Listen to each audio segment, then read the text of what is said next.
So today in our video, we're going to talk about atoms, elements, and molecules, okay?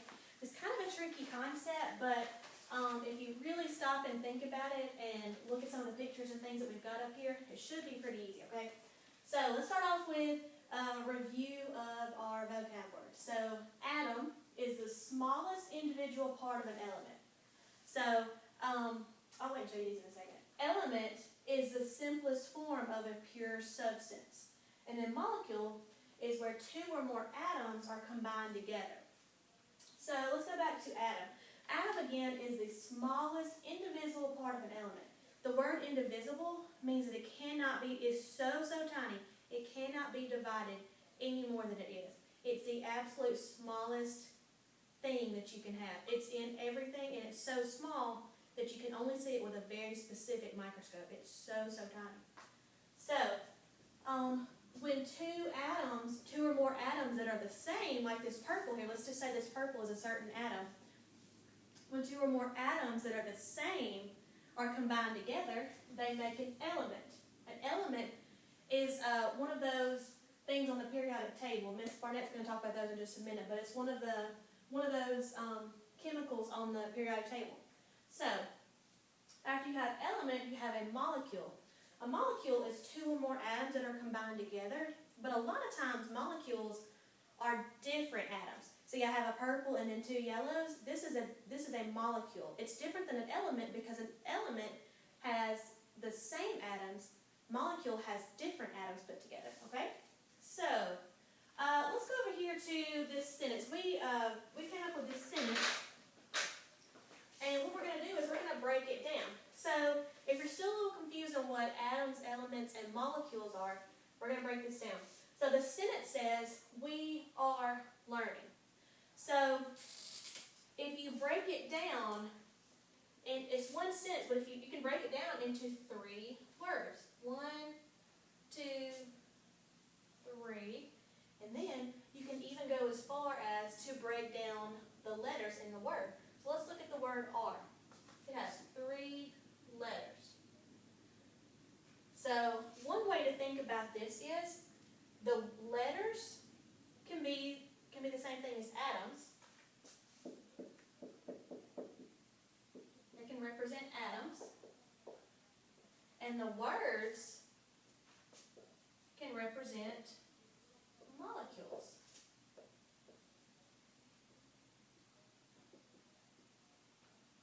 So if you're confused about the scientific kind of way of doing this, you can think about it as a sentence. The letters are individual atoms that combine to make a word, or in other words, a molecule. The atoms combine together to make molecules.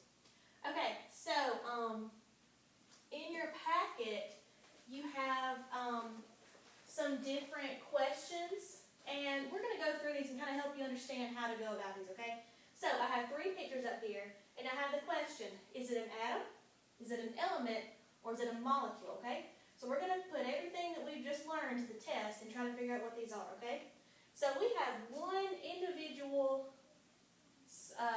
circle thing right here. So we have one individual by itself. What do you think that would be? I'm going to say that it's an atom because it's the smallest indivisible part of an element. So there's one, so this one would be an atom. There's just one. Now, the second one it's 2 atoms put together. But you'll have to notice, that means it's either going to be an element or a molecule. The deciding factor here is the fact that they're both the same. So if they're 2 atoms put together that are the same, that would be an element. Be a pure substance. An element or a pure substance. Alright, and last one, we have 2 atoms put together again, but this one's different than this one. So it's 2 different atoms put together. So that one is going to be a molecule. Okay, and then Ms. Barnett's going to talk about this part over here. Okay, so on part 3 of your atoms and molecules paper, it has some letters and some little small numbers beside those letters, and it's wanting you to identify the amount of atoms within these molecules. And so first of all, you're probably wondering, what are these letters? What do they mean? So these letters are derived from the elements on the periodic table. And so since we don't have a big periodic table to look at right now, and you may not have one handy at home, I'm definitely sure you can Google one if you need to. I just took down some of the common ones and some of the ones we'll be using on this sheet, so that way, one, you know the name and you know the symbol, so you know what it means. So on this side, I've put the element name, and then on the other, I've put the symbol, which is the letter or letters that represent it.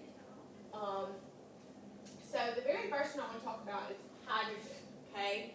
And hydrogen is represented with a capital H, okay? The next one would be helium, okay? It'll be a capital H with a lowercase e. We have sodium.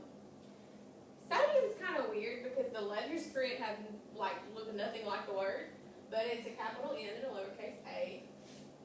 Oxygen is really easy, and that's just a capital O. Nitrogen, same thing, capital N. Chlorine, it's pretty simple. It's capital C and a lowercase l. Argon, capital A, lowercase r. Aluminum, capital A, lowercase l. And then carbon, also simple, it's just a capital C. Now, I went through and put a star beside hydrogen, sodium, oxygen, nitrogen, chlorine, and carbon because you will be using these for the sheet. So you may want to pause and write these down or whatever works best for you. So if you look on the sheet, the very first word or molecule that we see for number 3 says H2O. And so it's wanting you to look at the numbers that are at the base of the letter, those little small numbers right there, and you're going to have to use those to determine how many atoms make up this molecule, okay, and how many of what atom. And so if you look, the very first one's H2O. Very common because we say this all the time in class, and that is water. Now if you look, in H2O, your small number is right beside the H, which means you have 2 hydrogen atoms, and you have 1, there's nothing here, so it's an understood 1. You have a 1 oxygen atom, and when you put those 2 together, it makes the molecule, which is a water molecule. Okay?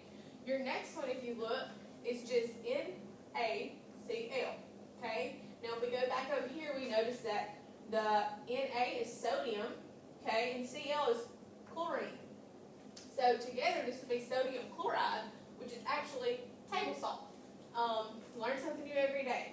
If you look, I know that these are 2 different symbols for elements, but there's no numbers, okay? And so that lets me know, understood 1. There's just 1 sodium and 1 chlorine, and that's what makes up my sodium chloride, okay? The next one I'm going to talk about is CO2, and you know CO2 because we use this a lot. And of course CO2 is carbon dioxide, and I think y'all even know how to break that one down on your own for the most part because y'all have said it multiple times. If you look, we have the capital C and the capital O. Understood 1 here, so let you know it's 1 carbon, and then there's 2 right here beside oxygen, so that means we put dioxide in front of it, or dioxide in front of it, because that means 2, okay? So you have 2 oxygens and 1 carbon. Now the very last one we're going to talk about has the capital N and the capital H, and it has a small 3 beside the H. And this is actually called ammonia. I'm pretty sure this is like a cleaning supplies that you use at home. But when I look at this, I look at the N, so that's nitrogen. There's an understood 1 there, so I know there's 1 nitrogen atom, okay? And then I look at the hydrogen, capital H, there's 3 hydrogen atoms, okay? So for ammonia, I would need 1 nitrogen and 3 hydrogens, okay? So that part kind of closes up part 3 of the paper. Now if you look down at part 4, it says, which one does not belong? Explain your answer. Well, you really have to pay attention to the pictures. Now I don't have the pictures up here on the board, but I can guarantee you that we can look at all this and figure out what doesn't belong. And so if you're looking on the first one, I'm seeing a single circle in A, I'm seeing a single circle in B, I'm seeing 2 circles in C. They have the same design, but there's only 2 of them. And then I'm seeing a single circle in D. Okay? Now if I were to go all the way back over here where Miss McCluskey taught, right here shows me if it's just a single circle, it's an atom. If it's 2 circles that look alike, it's an element, it's a pure substance. Or if it's 2 or more circles that look differently, okay, they're a molecule. Now, if I'm going back here, it's not saying which one does not belong as in do they all match, okay? It's just saying which one's not like the rest. And that would be C. Because if you look at C, C would be an element. A, B, and D are all atoms. So C would be your answer there. And you would put it does not belong because it is an element, okay? And if you look down at 2, A has 2 atoms put together. They look the same, but they're put together. And then B just has a single atom, its own design. C has 2 atoms put together, different designs. And then D has 3 atoms put together, 2 with the same design, 1 without the same design. And so, like I said, go back here, look at what you've learned, think about your definitions, and when you look, the one that does not belong would be B, because B is a single atom. All the rest of them are 2 or more, okay, which makes them a molecule. Okay, so guys, that's going to put a wrap on the elements, atoms, and molecules. Very confusing topic. We tried to break it down as much as we could for you. The biggest thing you need to get from this is that all matter breaks down all the way down to the smallest indivisible part of something, of an element, into an atom. Okay, that's the key idea here. Okay, now remember, if you need help with the periodic table stuff, you can Google it. A lot of helpful YouTube videos that you can search. And then, of course, we have what you need here. Okay, guys, so good luck on the sheets. I hope you learned something.